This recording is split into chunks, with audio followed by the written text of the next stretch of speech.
आज आत्ता आमचे अध्यक्ष संतोषभाऊ पवार आणि जुबेरजी माझ्याकडे अचानक आले आणि मी बसल्यानंतर आम्ही चर्चाच करत होतो की महापालिकेची धारणा काय असेल, काय करायचं वगैरे.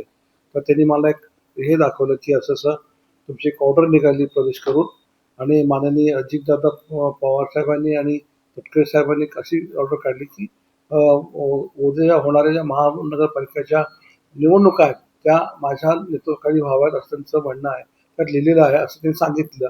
आणि त्याचा असं आहे की मी अनेक वर्ष जरी पक्षाचं काम करत असलो तरी छोटे मोठे काका देखील काम केलं पाहिजे. मी या पक्षाचा फार आभारी आहे की दादांनी ज्या दिवशी पहिल्या दिवशी मला बोललं त्या दिवशी त्यांनी मला एकच सांगितलं की सुधीरजी तुमच्या अनुभवाचा फायदा आपल्या पक्षाला व्हावा. आता मी ह्या पक्षात जेव्हा मला येऊन फार काही वेळ झाला नाही, मात्र एवढं मला त्यांनी प्रेम दिलं सगळ्या लोकांनी. मग तटकरे साहेब असतील किंवा मामा भरणे असतील किंवा मनसोडे साहेब असतील, आणि मला आता एवढे कार्यक्रम त्यांनी घेतले ह्या अलीकडच्या काळामध्ये की मला असं वाटतं की मी गेली 4 वर्ष ह्या पक्षात काम करतो का असा मला एक अनुभव आला. आणि पक्ष संघटनेची जबाबदारी दिल्यानंतर आम्ही नेहमी प्रयत्न केला की ज्या पक्षात राहू तिथं आम्ही इमानदारीने काम करू. आता दादांनी जेव्हा मला एवढा मोठा विश्वास माझ्यावर ठेवलेला आहे किंवा माझ्या उजव्या साईडला जुबेरभाई, डाव्या साईडला संतोषजी आहेत, पाठीमागं आमचा जनरल सेक्रेटरी प्रमोद आहे, आमचे चंद्रकांत दायमाजी आहेत आणि सर्व कार्यकर्ते, आपला वैभव, ही सगळी कंपनी माझ्याबरोबर राहणार आहे, ही टीम असणार आहे. ह्यांचं गाईडलाईन ह्यांचे मदत घेऊन मी काम करणार आहे. मात्र येणारी महापालिका मला अगदी मी माझी कॉलर टेट करून सांगेन की आमच्याकडे ह्या वेळेला जेव्हा आम्ही आमच्या अध्यक्षांनी जेव्हा अनाउन्समेंट केली होती की उद्या अर्ज घेऊन जा, अर्ज घ्यायला गर्दी तर होतीच होती, मात्र अर्ज द्यायला जेव्हा हे लोक आले तर ती जी गर्दी आणि त्यातला उत्साह पाहिल्यानंतर आमचा उत्साह डबल झाला. कारण तिथे मी पाहिलं की MBA केलेले स्टुडंट्स आले, त्याच्यामध्ये BTech केलेले विद्यार्थी होते, PhD केलेले विद्यार्थिनी होत्या जे आता जॉब करतात आणि they wanted to become a corporate of city. म्हणजे हे एक फार मोठी चळवळ आहे, फार मोठा आशावाद आहे. आणि माझा एक गोष्टीला मात्र मला धन्यवाद द्यावे लागतील.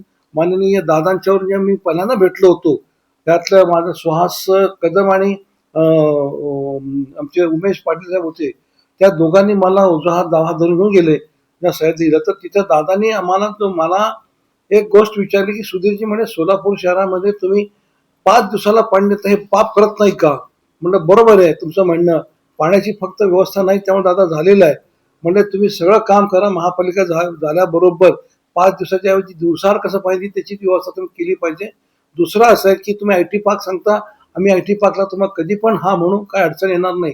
ही जी आत्मीयता त्यांची आहे, हे आपण विचार करतो ते बारामतीचे आहेत का पुण्याचे आहेत, पण त्यांची सोलापूरबद्दल जी आत्मीयता जी होती ती बघून मी पण त्यांच्यावर फार भारावून गेलं आणि त्यांच्याबद्दल माझ्यामध्ये एक वेगळी एक धारणा तयार झाली की मी गेली अनेक वर्ष काँग्रेसचं काम करत असताना मला एवढी इज्जत, एवढी ताकद मला ह्या टीमने दिली असं मला वाटतंय.